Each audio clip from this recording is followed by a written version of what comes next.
ఎక్కడైనా నాయకుడు అనే వ్యక్తి ఒక విధానాన్ని పాటిస్తాడు. తనతో ఉన్నటువంటి వ్యక్తుల్ని లేదా తనను నమ్మినటువంటి వ్యక్తుల్ని లేదా తన చుట్టూ ఉన్నటువంటి సమూహం మొత్తాన్ని కూడా ధైర్యంగా ముందుకు నడపడానికి సిద్ధంగా ఉంటాడు. పరవస్తు చెన్నైశ్వరి ఎప్పుడో చెప్పినటువంటి ఒక చిన్న కథ, అది పావురాళ్ళు అన్ని కూడా వలలో చిక్కుకోవడం. వాటిల్లో నాయకుడిగా ఉన్నటువంటి పావురం ముందు నన్ను కాదు, నా చుట్టూ ఉన్నటువంటి అన్నింటినీ విడిపించిన తర్వాత నన్ను విడిపించు అని తన మిత్రుడైనటువంటి ఎలుకను అడగడం. అంటే నాయకుడి యొక్క లక్షణాన్ని ప్రపంచానికి చెప్పినటువంటి ఒక నీతివంతమైనటువంటి కథ. ఈ కథ దీని గురించి ప్రస్తావించాల్సినటువంటి అవసరం ఏంటి అంటే, గత 2 రోజులుగా తెలంగాణలో జరుగుతున్నటువంటి విషయమే దీని గురించి. రాష్ట్ర ముఖ్యమంత్రి అనూహ్యంగా రాష్ట్రం పూర్తిగా దివాళా తీసింది, పైసా కూడా బయట అప్పు పుడతలేదు, అనా పైసా ఎప్పుడూ ఇస్తలేదు, తెలంగాణ ప్రతినిధులను బ్యాంకర్లు దొంగలు చూసినట్టు చూస్తున్నారు, ఎవరి మీద మీ సమరం, ప్రజలపై యుద్ధం చేసిన వాడు బాగుపడినట్లు లేదు అని చెప్పేసి ఉద్యోగులు తమ కోరికల కోసం వాళ్ళు చేస్తున్నటువంటి డిమాండ్ గురించి మాట్లాడుతూ మొత్తం మీద రాష్ట్ర ఆర్థిక పరిస్థితి మీద ప్రజలకి ఒక క్లారిటీ ఇచ్చేటువంటి ప్రయత్నం చేశారు. ఈ 6,000 కోట్ల పెన్షన్ ఇవ్వాలన్నా, వృద్ధాప్య పెన్షన్ ఇవ్వాలన్నా, రైతు రుణమాఫీ చేయాలన్నా, రైతు భరోసా ఇవ్వాలన్నా, షాదీ ముబారక్ ఇవ్వాలన్నా, కళ్యాణ లక్ష్మి ఇవ్వాలన్నా, ఫీజు రియంబర్స్మెంట్ కట్టాలన్నా, ఏమేం పథకాలు చేయాలి? ఈ అన్ని పథకాలు చేయాలంటే నాకు 22,000 కోట్ల చిల్లర కావాలి. ఈ 18,000 నుంచి 18,500 కోట్లలోనే ప్రతిరోజు కూర్చొని రూపాయి మీ జీత భత్యాలు నెల జీతం వస్తే ఇంటి ఖర్చు ఎంత, పాల ఖర్చు ఎంత, హాస్పిటల్ ఖర్చు ఎంత, పిల్లల ఫీజులు ఎంత, మీరెట్లా ప్రణాళికలు చేసుకుంటున్నారు? ఈ రాష్ట్ర ప్రభుత్వాన్ని నడుపుతున్న నేను కూడా అట్లనే ప్రణాళిక వేసుకొని రూపాయి ఎక్కడ ఉంది, ఎక్కడ ఖర్చు పెంచకుండా దుబారా మొత్తం తగ్గించి ముఖ్యమంత్రిగా ఎక్కడికి పోయినా నాకు ప్రత్యేక విమానం తీసుకొని పోవచ్చు. ప్రత్యేక విమానం కాదు కదా, మామూలు విమానంలో కూడా ఎకానమీ టికెట్ కొనుక్కొని పోతున్నా. విదేశాలు పోతే కూడా ఫస్ట్ క్లాస్ ఏది కావాలన్నా ముఖ్యమంత్రికి ఆ హోదా ఉంటుంది. నేను ఆ టికెట్లు కూడా కొనుక్కోవడం లేదు, చాలా నార్మల్ సామాన్య ప్రయాణికులతో నేను ప్రయాణం చేస్తున్నా. గతంలో మీకు ఏం కావాలన్నా విడతల వారిగా మీ జీతాలు వచ్చేది. మరి ఇవాళ మీకోసం పనిచేస్తున్నా, ప్రజల కోసం పనిచేస్తున్నా, మీరు వేరు, మీరు మేము అందరం కలిస్తేనే ప్రభుత్వం. నేను స్పష్టంగా ఉద్యోగ సంఘాల నాయకులకు చెప్పదలుచుకున్నా, మీరు వేరే మేము వేరే కాదు. మీరు మేము కలిసి 99% ప్రజలకు మంచి చేయడం కోసం మనం ఇక్కడ ఉన్నాము. మనం సమరం చేయడానికి ఇక్కడ లేం. ప్రజల మీద యుద్ధం చేసిన వాళ్ళు ఎవరు బాగుపడ్డోళ్ళు లేరు. ప్రజలు ఊరుకుంటారా? ప్రజల మీద యుద్ధం చేస్తే ఎవరి మీద యుద్ధం చేస్తారు? ఈ 9 లక్షల మంది ప్రభుత్వ ఉద్యోగులు అందరూ కలిస్తే మేము అందరం కలిస్తేనే ప్రభుత్వం. మనందరం కలిసి పనిచేస్తేనే పేదలకు మేలు జరుగుద్ది. రాజకీయ నాయకులు రాజకీయ పార్టీల చేతుల్లో పావులుగా మారకండి అని చెప్పి నేను ప్రభుత్వ ఉద్యోగ సంఘాల నాయకులకు విజ్ఞప్తి చేస్తున్నా. రాజకీయ నాయకులకు ఉంటుంది ప్రభుత్వాన్ని అస్థిరపరచాలని, ఈ ప్రభుత్వాన్ని బద్నాం చేయాలి, ఈ ప్రభుత్వం సాఫీగా నడవద్దని కొన్ని రాజకీయ పార్టీలకు ఆ నాయకులకు ఉంటుంది. మీరు వాళ్ళ ఉచ్చులో పడి వాళ్ళ చేతుల పావులుగా మారి, వాళ్ళ చేతిలో చురకత్తులుగా మారి ప్రజల గుండెల్లో కూర్చాలనే ప్రయత్నం చేస్తే అది గాయమవుతుంది తప్ప దానివల్ల ఏం లాభం లేదు. ఇది అంటే శ్వేతపత్రం లాగా ఇచ్చాడు అనుకోవాలా, లేకపోతే బేలతనంతో చెప్పాడు అనుకోవాలా అనేది ఒక రకమైనటువంటి సందేహానికి కారణమవుతోంది. ఆయన చేసినటువంటి వ్యాఖ్యలు తీవ్ర దుమారాన్ని కూడా లేపుతూ ఉన్నాయి. వాస్తవంగా రాష్ట్రం విడిపోయినప్పుడు ఇది సంపన్న రాష్ట్రం, ఇందులో ఎలాంటి సందేహం లేదు. 70,000 కోట్ల నికరంగా అంటే మిగులుతూ ఉన్నటువంటి ఈ రాష్ట్రం. ఈ విషయాన్ని గత ప్రభుత్వం పాలించినటువంటి కేసీఆర్ కూడా మనం సంపన్న రాష్ట్రం అనే విషయాన్ని స్పష్టంగా చెప్పాడు. దీంట్లో మళ్ళీ పరిష్కారాలు వెతకాల్సిన అవసరం కానీ, విమర్శలు చేయాల్సినటువంటి అవసరం కానీ ఏమీ లేదు. సరే, సొంతగా రాష్ట్రం ఏర్పడిన తర్వాత గడిచినటువంటి 10 ఏళ్ళు అంటే ఇప్పుడు 11వ సంవత్సరం నడుస్తోంది. 11 సంవత్సరాల కాలం, 11 కూడా పూర్తవస్తుంది. 11 సంవత్సరాల కాలంలో ఈ రాష్ట్ర ప్రగతి కోసం వాళ్ళు చేసినటువంటి స్కీముల నిర్మాణాల, లేదంటే ప్రజలకి పంపిణీయా, లేదా అవినీతి అక్రమాల, మొత్తం మీద ఈ రాష్ట్రానికి సంబంధించినటువంటిది అప్పుల వ్యవహారం ప్రస్తావన అయింది. రాష్ట్రం అప్పుల పాలైందనేది కూడా నిజం. ఇంకా 2023 డిసెంబర్లో జరిగినటువంటి ఎన్నికలకు ముందు ఎన్నికల ప్రచారాన్ని కనుక చూసినట్లయితే ఒకవైపు కాంగ్రెస్ పార్టీ, మరోవైపు బీఆర్ఎస్ పార్టీ, అట్లాగే ప్రధానంగా అంటే ఇక్కడ పోటీ పడ్డటువంటి 3 పార్టీల్లో కాంగ్రెస్ పార్టీ అలాగే బీజేపీ 2 పార్టీలు కూడా రాష్ట్రాన్ని అప్పుల కుప్పగా మార్చేసింది బీఆర్ఎస్ ప్రభుత్వం అని చెప్పేసి ఎన్నికల్లో ప్రచారం చేశాయి. వాళ్ళు చెప్పినటువంటి గణాంకాలు వాస్తవం కంటే కూడా చాలా ఎక్కువ చెప్పారు. చెప్పిన రోజున ఈ 2 పార్టీలు కొన్ని హామీలు ఇచ్చాయి. కొంతవరకు అంటే గ్రౌండ్ రియాలిటీకి దగ్గరగా బీజేపీ ఉండి ఉండవచ్చు. సో ప్రస్తుతం అధికారంలోకి వచ్చింది కాంగ్రెస్ పార్టీ కాబట్టి వాళ్ళు 6 గ్యారెంటీల పేరుతోటి ప్రస్తుత ముఖ్యమంత్రి, ఉప ముఖ్యమంత్రి సంతకాలతోటి ఒక డాక్యుమెంట్ ని రిలీజ్ చేశారు. చాలా చోట్ల స్టాంప్ పేపర్ల మీద సంతకాలు చేసి మరీ ఇచ్చారు. ఈ 6 హామీలు అమలు చేయకపోయేట్లయితే ఖచ్చితంగా మమ్మల్ని నిలదీయండి అని. ఈ 6 హామీల్లో కొన్ని అమలు అవుతున్నాయి, కొన్ని అమలు కావడం లేదు, అది సెకండరీ. కానీ అప్పటికే ఎన్నికల్లో ప్రచారం చేస్తూ వచ్చినటువంటి విషయాన్నే మనం చూద్దాం. ఎన్నికల్లో ప్రచారం ఎంత అప్పులు చేస్తున్నారు అని చెప్పినటువంటి ఆయన ఇప్పుడు ఇన్ని హామీలు నెరవేర్చడానికి ఉన్నటువంటి వసతుల పరిస్థితి ఏంటి, ఆర్థికంగా వనరులు మనకి ఏ మేరకు ఉన్నాయి, రాష్ట్ర ఆదాయం ఎంత అనేది తెలియకుండా ఉంటుందా అనేది ఒక ప్రశ్న. అప్పుడు ఒకవేళ తెలిసి ఈ హామీ ఇచ్చి ఉంటే పరిస్థితి ఏంటి? తెలియకుండా ఇచ్చారు అనుకోవడానికి నువ్వు ప్రచారం చేస్తూ వచ్చావు. దీనికి సంబంధించినటువంటి క్లిప్పింగ్స్ అన్ని చోట్ల మనకి లభ్యమవుతూ ఉంటాయి. సో తెలిసి నువ్వు ఆ రోజున హామీ ఇచ్చి ఈ రోజున ఈ బేలతనం చూపించడం అనేది ఒక నాయకుడిగా అది కరెక్ట్ కాదు అనేది కనిపిస్తున్నటువంటి వాస్తవం. ఎందుకంటే నిజమే కావచ్చు, ఇవన్నీ కూడా ఇందులో అప్పులు ఉన్నాయి, అప్పులు సమస్యలు ఉన్నాయి, ఇవన్నీ కూడా ఎవరు కాదనడానికి లేనిది. కానీ సమర్థవంతంగా నడిపడమే నాయకుడి మొదటి లక్షణం తప్ప తనలో ఉన్నటువంటి పరిస్థితిని వివరించేసి ఈ బేలతనాన్ని చూపించడం అనేది నాయకుడిగా కొంతవరకు తనకు తాను మైనస్ చేసుకుంటున్నటువంటి పరిస్థితి కనిపిస్తూ ఉంది. ఇక ఇప్పుడు ఇవన్నీ కూడా దీనికి ఆయన చెప్తున్నటువంటి మాట ఎవరో డిబేట్లో మాట్లాడుతూనే ఇప్పుడు ఎవరైతే ఫైనాన్స్ సెక్రటరీగా ఉన్నారో రామకృష్ణారావుని అడిగాను, 9 సంవత్సరాల నుంచి మనం ఎంత కడుతున్నాం, 1,52,000 1,52,000 దాదాపు కట్టాము ఇప్పటి వరకు అప్పుల కోసం అని చెప్పేసి, అలాగే 1,58,000 కోట్ల రూపాయలు అప్పు చేశామని ఇవన్నీ కూడా చెప్తూ వస్తున్నారు. అంటే అధికారంలోకి వచ్చింది మొదలు ఇప్పటి వరకు ఈ అప్పులకు సంబంధించినటువంటి 15 నెలల కాలం లేదా 16 నెలల కాలం అయితే 16 నెలలకి నెలకు 10,000 కోట్ల రూపాయలు అప్పు తీసుకొస్తున్నారు. ఈ అప్పు పూర్తిగా ప్రభుత్వ నిర్వహణకి సంబంధించినంత వరకు కొంత, లేదు అంటే గతంలో చేసినటువంటి అప్పులకు కట్టాల్సినటువంటి వడ్డీలు అసలు రూపంలో చెల్లించాల్సినటువంటి వాటికి చెల్లిస్తున్నాం అనేది ఆయన చెప్తున్నటువంటి మాట. ఇది కూడా వాస్తవమే. కాకపోతే ఇప్పుడు ఉద్యోగులు అడుగుతున్నటువంటి వాళ్ళవి న్యాయమైన కోరికలా కాదా అనేది కూర్చొని చర్చించే వరకు మనం స్పష్టంగా చెప్పలేం. వాళ్ళు కూర్చొని అధికారంలో ఉన్న వాళ్ళు ఖచ్చితంగా కూర్చొని చెప్పాలి. గతంలో వాళ్ళు ఏమి హామీ ఇచ్చారో కూడా దానికి సంబంధించినటువంటి విషయాలు కూడా ఇందులోకి జోడించాలి, చూడాలి. సో ఉద్యోగులు అడుగుతున్నటువంటిది లేదా వాళ్ళు కార్యాచరణ ప్రకటిస్తున్నటువంటి సందర్భంలో వాళ్ళతోటి ఏం చెప్తున్నారు, 10 లక్షల మందిని మేము సమీకరిస్తాం, ఈ 10 లక్షల మంది సభలో మీరు వచ్చి చెప్పండి, మేము పథకాలు ఆపాలా, మీ పథకాలు ఆపేసి మాకు ఖచ్చితంగా మా జీతభత్యాలు పెంచాల్సిందే అని చెప్పేసి మీరు చెప్తే నేను సిద్ధం అనేటువంటిది చెప్తున్నారు. ఒక రకంగా ఉద్యోగ వర్గాల మొత్తాన్ని కూడా భయాందోళనకి గురి చేస్తున్నారా లేదా ఒక రకమైనటువంటి వార్నింగ్ ఇస్తున్నారా అనే చెప్పాలి. అది దాటేసి ఇప్పుడు నడుస్తున్నటువంటి పరిస్థితిని మనం చూస్తూ ఉంటే ఇక పరిస్థితి ఏంటి అనేది క్లియర్గా అర్థమవుతోంది. భవిష్యత్తులో ఎట్లా ఉంటుంది ఏంటి అనేది మనకు ఒక స్పష్టత వచ్చేస్తుంది. ప్రస్తుతం ప్రభుత్వం వచ్చి ఇంకా 2 సంవత్సరాలు కూడా పూర్తి కాలేదు, డిసెంబర్కి 2 సంవత్సరాలు. సో ఇంకొక 3 సంవత్సరాల పాటు ప్రభుత్వాన్ని నడపాల్సినటువంటి పరిస్థితి ఉంది. 2 సంవత్సరాల వ్యవధి, 2 సంవత్సరాలు కూడా 1.5 సంవత్సరం వ్యవధిలోనే ఇలాంటి పరిస్థితి తలెత్తితే ఇంకొక 3.5 సంవత్సరాల పాటు దీనికి సంబంధించి నిర్వహణకు ఎలా ఉంటుంది అనే సమస్య ప్రతి కామన్ మ్యాన్ కూడా అర్థమయ్యేటువంటి పరిస్థితి కనిపిస్తుంది.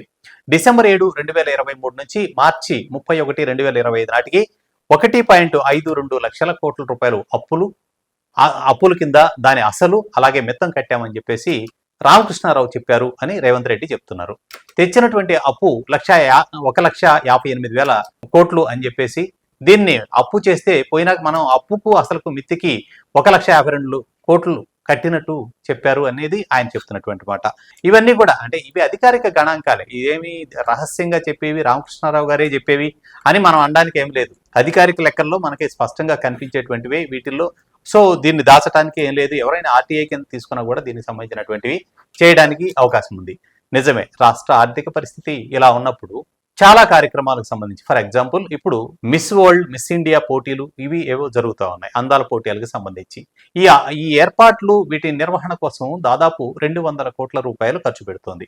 ఈ ఖర్చుకి ప్రభుత్వం చెప్తున్నటువంటిది ఈ బ్రాండ్ విపరీతంగా తెలంగాణ బ్రాండ్ అనేది ప్రపంచవ్యాప్తంగా ప్రత్యేకంగా గుర్తింపు పొందుతుంది అని చెప్తోంది.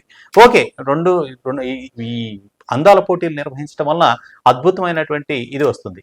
గత ప్రభుత్వం కూడా అంతకుముందు ఈ రేసింగ్ అని చెప్పేసి దీని ద్వారా అద్భుతమైన అంటే హైదరాబాద్ బ్రాండ్ ప్రపంచవ్యాప్తం అవుతుంది అని చెప్పేసి చెప్పారు. సో అది జరగలేదు, అందులో ఏదో అవినీతి జరిగింది, దీనికి సంబంధించినటువంటి విచారణలు జరుగుతున్నాయి. ఆ కేసు ఏ దశలో ఉందో మనకు తెలియదు, ఇప్పటి వరకు దానికి సంబంధించినటువంటి ప్రకటన రాలేదు. ఆ రోజున కేటీఆర్ ని అరెస్ట్ చేస్తున్నామని చెప్పారు, అది కూడా జరగలేదు. ఇదంతా కూడా అంటే ఇంటర్నల్ వ్యవహారాలు, మొత్తం మీద అవినీతికి సంబంధించినటువంటి ఆ డీటెయిల్స్ అన్ని ప్రకటించాల్సిన అవసరం ఉంది. అలాగే కోర్టుల్లో ఏం జరుగుతుంది, న్యాయస్థానాలు ఎటు అవకాశాలు కల్పిస్తాయి అనేది తర్వాత విషయం. దీనికి సంబంధించినంత వరకు ఈ కార్యక్రమం నిర్వహణకే దాదాపు 200 కోట్ల రూపాయలు ఖర్చు చేస్తోంది ప్రభుత్వం. ఉద్యోగుల జీతాలు అంటే చాలా ఇబ్బందికరమైనటువంటి పరిస్థితి ఉన్నప్పుడు ఇవన్నీ కూడా అవసరమా? నిజంగానే అవసరమా? అంత బ్రాండ్ ఇమేజ్ పెరిగినప్పుడు రాష్ట్రానికి వచ్చేటువంటి ప్రయోజనం ఏమైనా అంచనా వేస్తున్నారా? దీనికి సంబంధించి మీ దగ్గర ఉన్న ప్రణాళిక ఏంటో ప్రకటించి ఉంటే బాగుండేది. అలాగే టూరిజం శాఖ నుంచి విదేశాలకు ఒక 10 మంది బృందాన్ని పంపించారు. ఇక్కడ వీళ్ళందరి కోసం అంటే వీళ్ళందరూ చేయడానికి అవసరమైనటువంటి అక్కడ వాళ్ళు ఏదైతే ఒక కమిటీగా వెళ్ళి వాళ్ళు పరిశీలించారో వాటికి అయినటువంటి ఖర్చు 4.5 కోట్లు. అట్లాగే ఇక జిహెచ్ఎంసీ కమిషన్ మొదలుకొని రకరకాల కమిషన్ల పేరుతోటి ఈ సర్వేల పేరుతోటి 22 కోట్లకు పైగా చేశారు. ఎక్కడైనా సరే పర్యటన జరుగుతూ ఉంది అంటే ఇక్కడ మినిస్టర్లు అంతా కూడా హెలికాప్టర్లు వేసుకొని మరీ తిరుగుతూ ఉన్నారు. దీనికోసం వేసినటువంటి ఖర్చు దాదాపుగా అంటే ఈ ప్రభుత్వం అధికారంలోకి వచ్చినటువంటి ఈ పర్యటనలకు చూస్తే 17 నుంచి 18 కోట్ల రూపాయలు కనపడుతుంది. భూభారతి అంటే ఇది ప్రజలకి ఉపయుక్తమైంది, దానికి 9 కోట్లు 10 కోట్లు ఖర్చు అయింది అని చెప్పినప్పటికీ కూడా అది అవసరమైంది. ఇది కాకుండా ఇప్పుడు వరకు ముఖ్యమంత్రి ఢిల్లీకి తన సిబ్బందితో సహా వెళ్ళినటువంటి ఖర్చుని ఇది మనం చెప్తోంది కాదు, దీనికి సంబంధించినటువంటి అధికారిక లెక్కలైతే మన దగ్గర లేవు. కానీ ప్రభుత్వం చెప్పినటువంటి దానికి కౌంటర్గా ప్రతిపక్షాలు చేస్తున్నటువంటి విమర్శలు ఇది 42 సార్లు ఢిల్లీకి వెళ్ళడానికి అయినటువంటి ఖర్చు 45.5 కోట్ల రూపాయలు సుమారుగా అయింది అని చెప్తున్నారు. అంటే ఇంత వృధాలు చేయడానికి సిద్ధమైనటువంటి ప్రభుత్వం ఉద్యోగుల విషయంలో వచ్చేప్పటికీ ప్రత్యేకంగా ఎందుకు ఇలా మాట్లాడుతోంది అనేది అటువైపు ప్రతిపక్షం వైపు నుంచి కూడా వస్తున్నటువంటి మాటల ఉన్న అప్పు నేను ముఖ్యమంత్రిగా పదవి చేపట్టిన 16 నెలల కాలంలోనే ఆయన మాటల్లో అంటే ఇది ఎంత రేవంత్ రెడ్డి చెప్పినటువంటి మాటల్లో నేను ముఖ్యమంత్రిగా పదవి చేపట్టిన 16 నెలల్లో 1,52,000 కోట్లు కట్టినామంటే యావరేజ్ గా 9,000 కోట్ల నుంచి 10,000 కోట్లు ప్రతి నెల అసలు అలాగే వడ్డీ కింద కట్టాము అని ఆయన చెప్తున్నాడు. ఇక కొంత అప్పు భారం తగ్గింది కాబట్టి ఇప్పుడు ఆ చెల్లింపులు పూర్తయిన తర్వాత ఇప్పుడు ప్రస్తుతం ప్రతి నెల 7,000 కోట్ల రూపాయల వరకు కూడా కట్టాల్సి వస్తుంది. సో ఇప్పుడు నా దగ్గర అంటే ప్రభుత్వం దగ్గర ఉన్నటువంటిది కేవలం 18,000 కోట్ల చిల్లర చెప్తున్నారు. ఈ 18,000 కోట్లు గనక అంటే ఇప్పుడు రకరకాల స్కీములు వృద్ధాప్య పెన్షన్ల దగ్గర నుంచి ఉచిత విద్యుత్ దాకా రకరకాల స్కీములు అమలు అవుతూ ఉన్నాయి కాబట్టి ఈ స్కీములుగా చెల్లిస్తే ప్రభుత్వ నిర్వహణకు కూడా చాలా కష్టమయ్యేటువంటి పరిస్థితి అనేది ముఖ్యమంత్రి ఆవేదనగా చెప్తున్నారు. ఇక గత ప్రభుత్వం చేసినటువంటి ఒక తప్పు కూడా ఆయన ఎత్తి చూపుతున్నారు. ఇది వాస్తవం కూడా. ఎందుకంటే గతంలో అంటే ఎన్టీ రామారావు ముఖ్యమంత్రిగా ఉన్న కాలంలో 55 సంవత్సరాలకే రిటైర్మెంట్ పెట్టారు. దానికి క్రమంగా అధికారంలోకి వచ్చినటువంటి పెద్దలు చిన్నగా 55 నుంచి మళ్ళీ తిరిగి 58, అంతకుముందు 58 ఉండేది, దాన్ని మళ్ళీ తిరిగి 58 ఏళ్లకు రిటైర్మెంట్ సమయం పెట్టారు. సో దీన్ని ప్రభుత్వం హఠాత్తుగా 61 ఏళ్లకు పదవీ కాలాన్ని పెంచేసింది. అంటే పదవీ విరమణ చేయాలి అంటే ప్రతి వ్యక్తికి 61 సంవత్సరాలు వచ్చే వరకు ఉద్యోగంలో కొనసాగవచ్చు. అంటే 3 సంవత్సరాలు పెంచేశారు. నిజానికి ఒక రిటైర్మెంట్ అంటే 58 సంవత్సరాలు ఉన్నటువంటి రిటైర్మెంట్ స్టేజ్లో ఉన్నటువంటి ఒక వ్యక్తికి ₹1,00,000 గనక జీతం ఉంటే అతనికి ప్రతి సంవత్సరం ఇచ్చేటువంటి ఆ బెనిఫిట్స్ ఏవైతే ఉన్నాయో ఇవన్నీ కూడా ఈ 3 ఏళ్లలో దాదాపు 2 రెట్లు పెరుగుతాయి. ఎందుకంటే 10,000 జీతంతో చేసేవాడికి 10% గనక ఫిట్మెంట్ ఇచ్చేట్లయితే 10%కి వాడికి 11,000 అవుతుంది. కానీ ₹1,00,000 తీసుకునేటువంటి వ్యక్తికి అది ₹1,10,000 అయిపోతుంది. ఇలా అంటే ఇది ఒక్కసారిగా పెరిగిపోయింది. ఆ రోజు అంటే పదవి విరమణ వయసు పెంచడానికి కారణం ఆ రోజు కూడా ఇదే ఆర్థిక పరిస్థితి. అప్పటికప్పుడు దాదాపు 8,500 కోట్ల రూపాయల వరకు కూడా రిటైర్ అయ్యేటువంటి వాళ్ళకి చెల్లించాల్సినటువంటి పెండింగ్స్ మొత్తాన్ని బకాయిలు పెట్టేసి ఆ ఉద్యోగులు రిటైర్ అవ్వకుండా ఇంకొక 3 సంవత్సరాలు ఇచ్చారు. దీనివల్ల 2 రకాల నష్టాలు జరిగాయి. ఒకటి, వీళ్ళకి చెల్లింపులు, వీళ్ళ నుంచి వచ్చేటువంటి అద్భుతమైనటువంటి అవుట్పుట్ తగ్గిపోగా కొత్తగా ఉద్యోగ అవకాశాలు తగ్గిపోయాయి. ఏదైతే తెలంగాణ ఉద్యమంలో మేజర్ పార్ట్ అయ్యి నీళ్లు నిధులు నియామకాలు చేశారో ఈ నియామకాలకు చాలా అడ్డంకులు ఏర్పడినటువంటి పరిస్థితి. రిటైర్ అంటే 55 దాటి నాకు 58 ఏళ్ల వయసులోనే ముక్కి మూలిగి చేస్తున్నటువంటి పరిస్థితి నుంచి 61 ఏళ్ల దాకా వీళ్ళకి పెంచడం వలన దాదాపుగా 9,000 కోట్లు బకాయిలు పెట్టారా 10,000 కోట్లు బకాయిలు పెట్టారా సెకండరీ. కానీ వీళ్ళు తీసుకునేటువంటి ఒక్క జీతంతో 10 మందికి ఉద్యోగ అవకాశం కల్పించేటువంటి ఆ అవకాశాన్ని ప్రభుత్వం దూరం చేసింది. ఈ కారణంగా చాలా వరకు నష్టం జరిగిందని మనం చెప్పుకోవచ్చు. అయితే ఆ భారం తర్వాత ఎవరి మీద అంటే 61 ఏళ్ల తర్వాత అయినా రిటైర్మెంట్ బెనిఫిట్స్ ఇవ్వకుండా అయితే ఎవరు రిటైర్ అవ్వరు. సో అది ఇవ్వాల్సింది. ఇక అలా అని చెప్పి ఈ రోజు ఉన్నటువంటి ఆర్థిక పరిస్థితిని చెప్పేసి పూర్తిగా సంక్షేమ పథకాల మొత్తాన్ని ఆపేటువంటి అవకాశం ఉంటుందా? ఆపితే ఈ ప్రభుత్వం ఇచ్చినటువంటి మాట ఏమైపోవాలి? ప్రభుత్వాన్ని నమ్మి అంటే ఆ రోజు ఇచ్చినటువంటి హామీని నమ్మి వాళ్ళకి సంబంధించి గెలిపించినటువంటి ప్రజలను అప్పుడు మోసగించినట్టు కాదా? సో రైతు భరోసా కావచ్చు, షాదీ ముబారక్, కళ్యాణ లక్ష్మి, ఇట్లా అలాగే ఉచిత విద్యుత్ కావచ్చు, ఇలా సంక్షేమ పథకాలన్నీ నడుస్తూ ఉన్నాయి. రైతులకు అందించేటువంటి ఉచిత విద్యుత్ కూడా ఈ సంక్షేమ పథకాల్లో భాగంగానే కొనసాగుతూ వస్తుంది. సో వీటిని ఆపితే పరిస్థితి ఏంటి? పరిస్థితి భవిష్యత్తు ఏంటి? నిజంగానే ఆ పార్టీలో విశ్వసనీయత ఉంటుందా? ఈ నాయకులకి ప్రజల్లో మన్నన దక్కుతుందా అంటే అది చాలా కష్టం. సో ప్రస్తుతం ఉన్నటువంటి ఈ 18,500 కోట్లతోటి తాను అంటే ప్రస్తుతం ఖజానాలో ఉన్నటువంటి మొత్తం ఎంత ఉంది అంటే 18,500 కోట్లు అని చెప్తున్నారు. సో దీనితోటి ఉద్యోగులకు గనక ఉద్యోగుల న్యాయమైన కోరికలు అయినా సరే తీర్చడం గనక మొదలు పెట్టేట్లయితే ఇవి వాళ్ళకి ఇవ్వాల్సినటువంటి ఆ బెనిఫిట్స్ కిందకే సరిపోతాయి. సో ప్రభుత్వ నిర్వహణ చాలా కష్టసాధ్యమైంది అని ఆయన చెప్తూ ఉన్నారు రేవంత్ రెడ్డి. సరే, దీని మీద విపక్షాలు కూడా అదే స్థాయిలో తీవ్ర స్థాయి, అదే స్థాయి అని కూడా చెప్పలేము, ఇంకా చాలా చాలా తీవ్ర స్థాయిలోనే విరుచుకుపడుతున్నాయి. ఎలా విరుచుకుపడుతున్నాయి? పూర్తిగా అంటే మీరు ఎన్నికల్లో ఇచ్చినటువంటి హామీలు ఉద్యోగులకు కావచ్చు, సాధారణ పౌరులకు కావచ్చు, అలాగే ఆడబిడ్డలకు ఆర్టీసీలు ఉచిత ప్రయాణం చెప్పేసి అని ఇలా రకరకాల హామీలు ఇస్తూ వచ్చారు. అవన్నిటిని ఇప్పటికే ఇచ్చినటువంటి 6 గ్యారెంటీల్ని అమలు చేయడం లేదు. 6 గ్యారెంటీలను అమలు చేయకుండా రుణమాఫీ అని చెప్పారు. రుణమాఫీకి సంబంధించి పూర్తి స్థాయిలో రుణమాఫీ జరగలేదు అనేది ప్రతిపక్షంగా ఆరోపిస్తున్నారు. ఈ రోజున కేటీఆర్ కూడా దీనికి సంబంధించినటువంటి చాలా అంశాలని మీడియా సమావేశం పెట్టి మరీ ప్రస్తావించాల్సిన పరిస్థితి వచ్చింది. అంటే ఇప్పుడు ప్రభుత్వం వైపు నుంచి ఖచ్చితంగా అందరికీ అర్హులైన అందరికీ కూడా మేము రుణమాఫీ చేసామని చెప్తున్నారు. అయితే ఇప్పుడు ఇటువైపు విపక్షం మాత్రం చాలా మందికి ఇంకా దాని ప్రయోజనాలు అందలేదు, రుణమాఫీ జరగలేదు అనేటువంటి మాట చెప్తా వస్తుంది. అంటే ఈ 2 రకాలుగా ఇప్పుడు ఇది చూసినట్లయితే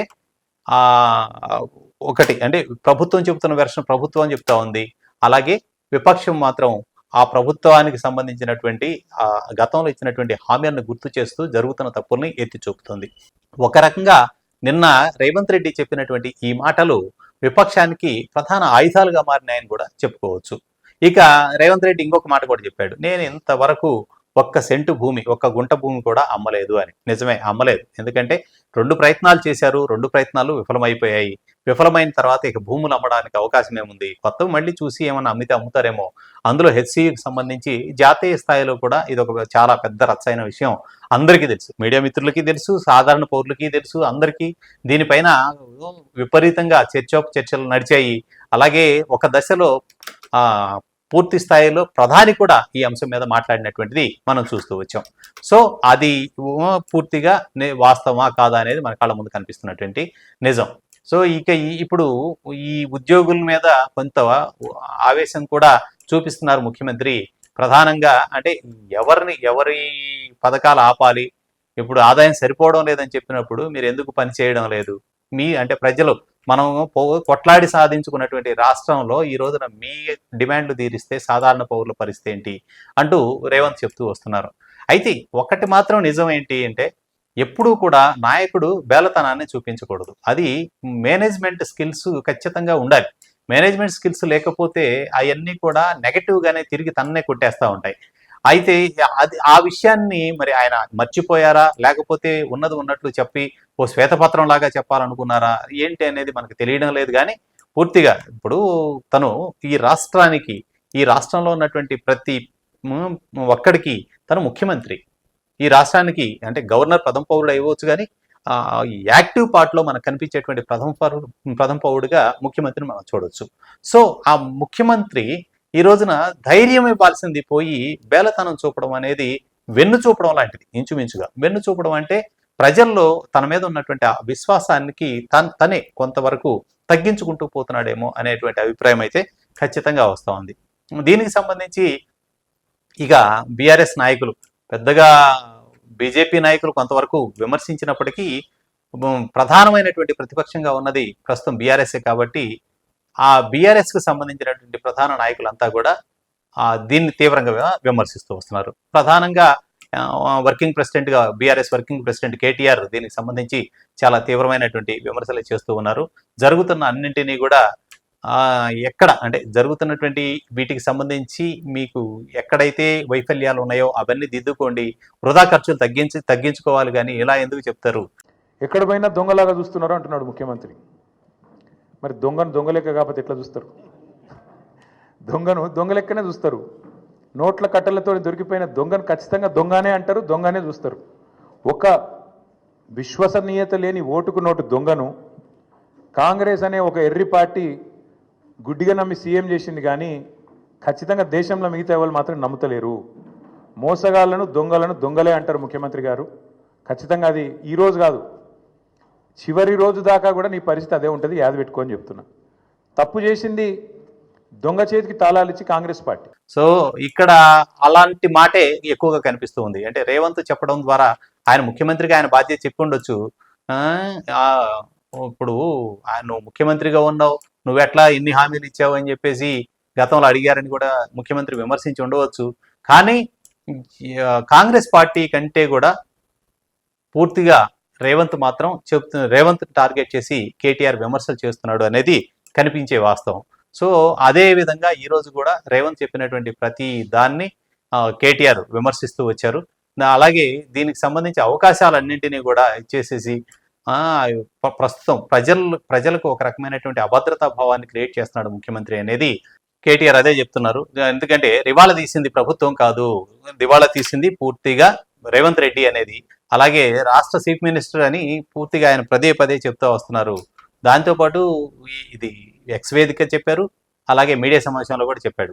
ప్రభుత్వ ఉద్యోగుల డిమాండ్ల విషయంలో ముఖ్యమంత్రి చేసినటువంటి వ్యాఖ్యలపై కేటీఆర్ తీవ్రమైన స్పందన అనమాట. దివాళా తీసింది ముఖ్యమంత్రి, ఆయన అవినీతి కాంగ్రెస్ పార్టీ మేధోమదనంగా చేశారని చెప్పేసి ఆయన చెప్తున్నారు. అలాగే ఆర్థిక పరిస్థితిపై ఈ రోజు ప్రత్యేకంగా మీడియా సమావేశంలో మాట్లాడుతూ కూడా గత ప్రభుత్వ హయాంలో జరిగినటువంటి వాటి మీద తీవ్రంగా ధ్వజమెత్తారు. అంటే ప్రభుత్వంలో మేము చేశాము మంచి అనేది వాళ్ళు చెబుతూనే ఈ ప్రభుత్వం వచ్చిన తర్వాత జరిగినటువంటి అవినీతి మీద ఇచ్చారు.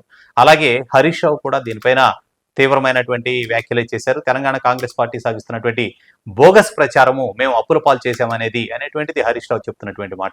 ఇక హరీష్ రావు కూడా ఎక్స్ వేదికగానే స్పందించారు. కేవలం అంటే వాళ్ళ అసమర్థతని కప్పిపుచ్చుకోవడానికి కాంగ్రెస్ పార్టీ చేస్తున్నటువంటి కుయుక్తులు విష ప్రచారాన్ని ప్రజల్లోకి తీసుకెళ్లేటువంటి ప్రయత్నం చేస్తుంది అని చెప్తూ వస్తున్నారు. ఇక రాజ్యసభ సభ్యుడిగా ఉన్నటువంటి వద్దిరాజు రవిచంద్ర కూడా దీనిపైన చాలా తీవ్రంగా విమర్శించారు. ఆర్టీసీ కార్మికులు ప్రభుత్వ ఉద్యోగులు సమస్యల పరిష్కారంపై రేవంత్ రెడ్డికి చిత్తశుద్ధి లేదు. BRS parliamentary party Rajya Sabha Vaddiraju Ravichandra చెప్పినటువంటి మాటలు. ఆయన దీనికి సంబంధించినటువంటి ఒక ప్రకటన కూడా విడుదల చేశారు. రైతులు, ఆర్టీసీ కార్మికులు, ప్రభుత్వ ఉద్యోగులు ఎదుర్కొంటున్న సమస్యలను పరిష్కరించడంలో సీఎం ఘోరంగా విఫలమవుతున్నారు అని ఆయన ఆరోపిస్తున్నారు. పాలన చేతగానే సీఎం రేవంత్ రెడ్డి రాష్ట్రాన్ని అధోగతి పాలు చేస్తున్నారు అనేటువంటిది వద్దిరాజు రవిచంద్ర చేస్తున్నటువంటి విమర్శ. మొత్తంగా చూసినట్లయితే అంటే ఈ 2 రోజులుగా జరుగుతున్నటువంటి ఎపిసోడ్ మొత్తాన్ని మనం గమనించినట్లయితే రేవంత్ రెడ్డి రాష్ట్రంలో ఉన్నటువంటి ఆర్థిక పరిస్థితిని స్పష్టంగా చెప్పాడు అని ఒకవైపు అనుకుంటూనే రెండో వైపు తన అసహాయతను వ్యక్తం చేసినటువంటి తీరు కొంత నాయకుడిగా తనకు కొంత మైనస్ అనే అభిప్రాయం వచ్చింది.